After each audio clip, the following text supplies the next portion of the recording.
여러분 반갑습니다. 이번 영상은 스탑 넣을 거 조심하세요 라는 영상의 댓글 리뷰를 해보겠습니다.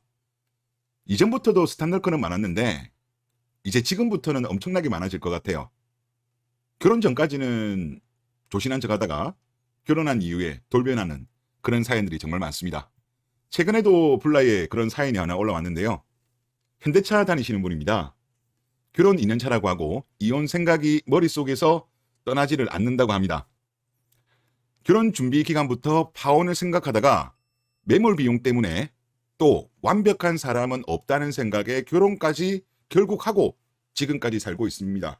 자, 여기서 매몰 비용이 나오잖아요. 파혼도 생각했다. 이게 뭐 경영학이라든가 행정학에서는 매몰 비용에 대해서 일단 발생한 매몰 비용에 대해서는 잊어라.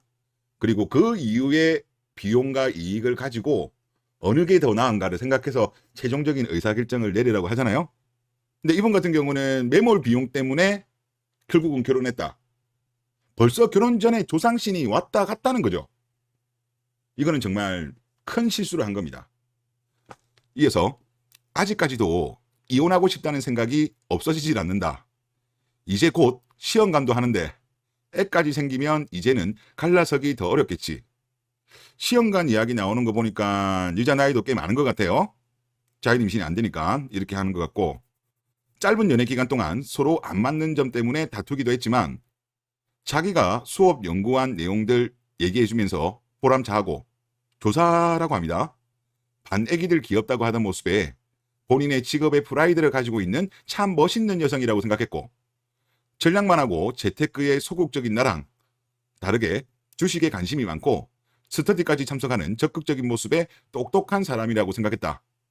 학창시절부터 불과 1, 2년 전까지만 해도 뚱뚱해서 싫은 소리도 많이 들었다는데 나 만날 때는 살도 많이 빼고 같이 운동도 하며 프로필까지 찍었을 땐 자기 관리도 할 줄 아는 여자라고 더 멋졌었다. 조금은 자기 중심적인 사람이라도 저런 멋진 사람이라면 충분히 그럴 수 있고 내가 더 양보하며 살겠다고 다짐도 했다. 자기 중심적이라는 이야기는 그거죠. 타인의 입장을 고려하지 않는 스타일. 뭐 전형적인 공주병 스타일이죠.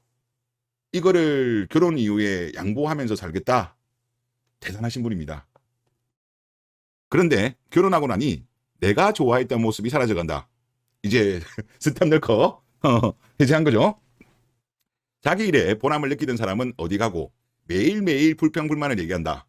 애기들 꼴도 보기 싫다. 교행직은 꿀 빠는데 왜 교사를 해서 억울하다. 사명감과 책임감 갖는 건 호구다. 힘든 업무 다른 셈이 알아서 해줄 거다. 난 모른다. 뭐라 하건 말건 무조건 좋대 깍 채워 쓴다.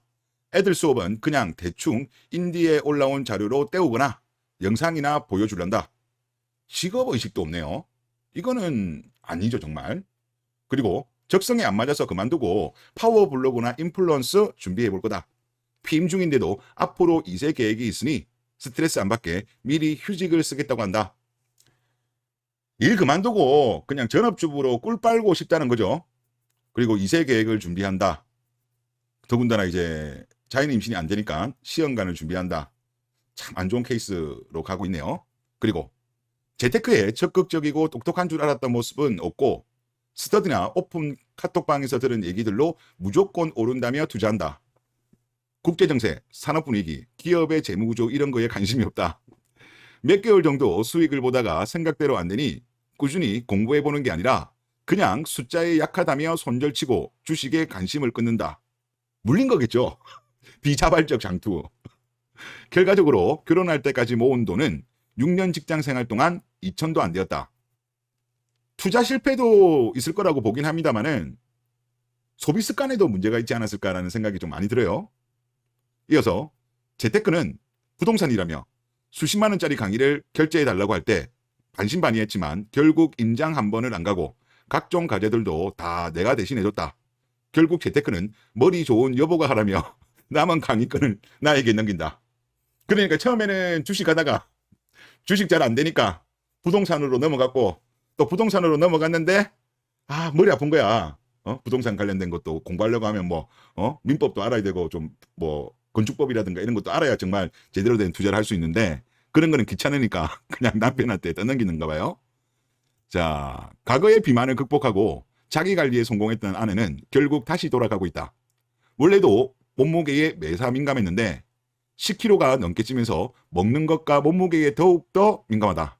매일매일 1kg가 찌고 빠짐에 따라 집 분위기가 오락가락한다. 3일 다이어트, 하루 폭식. 집에는 온갖 다이어트 보조식품들이 넘쳐나고 임신 준비 기간 중에 싹센타를 비롯한 각종 다이어트 약물들을 복용하다 걸렸다. PT에 체형 교조, 도수치료 등 해달라는 거 다 해줘도 개선되는 모습이 보이지 않는다. 아니 3일 다이어트하고 하루 폭식하면 안 되죠. 당연히 이런 식습관을 가지면 뭐 다른 거 아무리 돈 써가지고 다이어트 약이라든가 뭐 체형 교정, 도수치료, PT 받아도 아무 의미가 없는 거죠. 이어서 그렇지만 그 무엇보다 나를 실망하게 하는 건 도덕적 가치관의 차이다. 요즘 시대에 일에 책임감이 좀 없을 수도 있고 결혼 전에 돈을 안 모으고 조금 똑똑하지 않더라도 내가 모으면 되니까. 그런데 진상의 태도는 견디기 힘들다. 이분 너무 안일했다. 사람은 쉽게 안 바뀌어요. 책임감이 없는 사람이 갑자기 책임감이 생길 리도 없고 결혼 전에 돈을 안 모으던 사람들이 소비 습관을 가진 사람이 결혼한 이후에 돈을 모은다? 힘들죠. 그러다 보니까 위에 케이스 보더라도 다이어트 한다고 뭐 운동을 열심히 하는 것보다는 오히려 보조식품이라든가 각종 돈을 써서 PT라든가 체형교정, 도수치료 이런 데 돈을 낭비하는 거잖아요. 이분은 너무 쉽게 봤다 이런 거를. 이어서 아파트 주차 위치를 어겨서 스티커를 붙이면 경비 요구를 하고 끼어들기 단속에 걸렸을 땐 경찰 요구를 한다. 병조퇴를 쓰고 놀러가서 진단서 떼으라고 할 땐 교감을 요구를 한다. 휴직하면서 짬 시켜놓고 간 업무 때문에 대체교사한테 연락 오면 또 그 사람을 욕한다. 쿠팡을 시킨 주문 목록을 보면 온갖 신선 품목들을 얼음팩이 녹아서 왔다며 전부 환불 처리한다. 야, 진상도 진짜 진상 중에 진상이네요. 마음속으론 아내가 잘못한 거지만 어쩔 수 없이 공감해 주다 보면 내 자신에게 현타 오고 정 떨어진다. 이게 맞는 걸까? 와이프랑 관계 안 한 지도 꽤 길어진다. 여자로 보이지 않고 철부지 애기로 보여 성적 흥분이 전혀 안 된다. 이제 잭스리스까지 간 거네요. 아무래도 또 여자가 살이 많이 쪘다고 했잖아요. 그러면 남자가 또 그런 욕구가 또 줄어들죠. 이어서 이혼하고 새로운 사람 만나도 마찬가지 아닐까 생각이 들지만 아닌 사람도 있죠. 이분 같은 경우는 본인이 사람을 너무 못 봤다. 물론 이제 여러 가지 경고가 있었죠. 파혼까지 생각할 정도였다면 있었는데 그거를 무시한 거죠. 그럼에도 머리 한 켠에 있는 이혼 두 글자가 사라지질 않는다라는 글입니다. 악이 생기기 전에 헤어져야 될 것 같은데요. 악이 생기기 전에 이혼해야 하는 게 낫지. 이거 계속 갔다가는 평생 동안 지옥 속에 살지 않을까. 그런 생각이 좀 듭니다. 댓글 보겠습니다. 2021년 전화조사할 때 당신은 FM입니까? 라고 할 때 70%나 나는 FM입니다. 라고 응답했습니다. 다 어디 가나요? 여러분 잘 생각해서 만나세요. 라는 의견을 올려주셨는데 제가 말씀하신 자료가 어떤 건지 한번 좀 찾아봤는데 제가 찾지는 못했어요. 그런데 제가 처음으로 봤던 자료, 지금까지는 제가 못 봤던 자료인데 김경희 중앙대 사회학과 교수, 마경희 한국여성정책연구원 이 두 분이 조사한 거는 있더라고요. 그래서 2030 세대 FM에 대한 인식인데 2019년도 자료입니다. 저는 오히려 최근 조사 같은 경우는 오히려 이자들이 좀 숨기고 있는 것이 아닌가. 오히려 한참 이 여성계들이 목소리가 높았을 때 FM 전성시대 때가 본 모습이 아닌가. 여자들은 여론조사할 때 되게 그 본인들 유리한 쪽으로 거짓 답변을 많이 해요. 남자들도 하긴 합니다만은 여자들이 훨씬 많이 해요. 예전에 뭐 흡연율 관련해서도 실제 흡연율 물어봤을 때는 흡연 많이 안 한다고 했지만 조사했을 때는 몇 배 이상 더 나오고 그랬잖아요. FM도 저는 그렇다고 봅니다. 여기서 재밌는 걸 한번 보니까 FM은 정당한 요구다. 이 항목에 있어가지고 지금 19에서 24세는 77.9가 동의한답니다. 그리고 25에서 29세가 79.8입니다.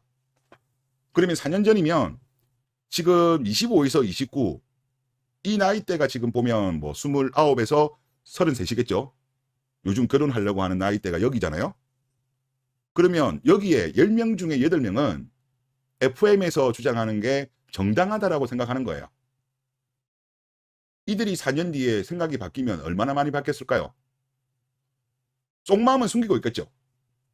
결혼한 이후에 이제 본색을 드러내겠죠. 그러니까 지금 저도 정말 걱정인 게 뭐냐면 이제 확률상으로 국내 결혼은 너무 위험해요. 이 FM 사상을 가진 사람이 거의 80% 정도입니다. 아닌 사람이 제가 볼 때는 한 15% 내외. 그러니까 확률상으로 너무 리스크가 커요. 다음 댓글 보겠습니다. 뭐하러 리스크를 심으시나요? 안 만나면 그만이죠. 그 리스크라는 게 압도적으로 적은 국제결혼을 찾는 게 당연한 거죠. 이 앞의 자료를 인용하면 썩은 귤이 80%고 썩지 않은 귤이 20%인데 그 위험한 확률에 도전하는 것보다는 국제결혼이 낫다. 이런 의견이신 거죠. 그리고 그 다음에 댓글도 그러니까 왜 굳이 썩은 귤인지 아닌지를 밝히려는 노력을 해야 되는 거죠. 그냥 다른 상자의 귤을 먹으면 되잖아요. 즉 국결하면 만사 오케이 이렇게 하셨는데 뭐 같은 의견이신데 노력해서 안 썩은 귤을 찾는다고 하더라도 결혼 이후에 주변의 영향을 받아서 썩는 경우가 많아요. 한국 사람은. 물론 외국 여자들도 한국에 와가지고 썩는 경우가 있긴 있는데 덜 한 것 같아요. 덜 하기 때문에 설령 내가 썩은 귤을 어쩌든가 잘 골라가지고 썩지 않은 귤을 찾았다고 한들 나중에는 또 어찌 될지 모른다. 그러니까 하여튼 지금은 국제결혼이 그나마 덜 위험한 시대다. 그런 생각이 듭니다. 네, 이번 영상 여기서 마치겠습니다. 감사합니다.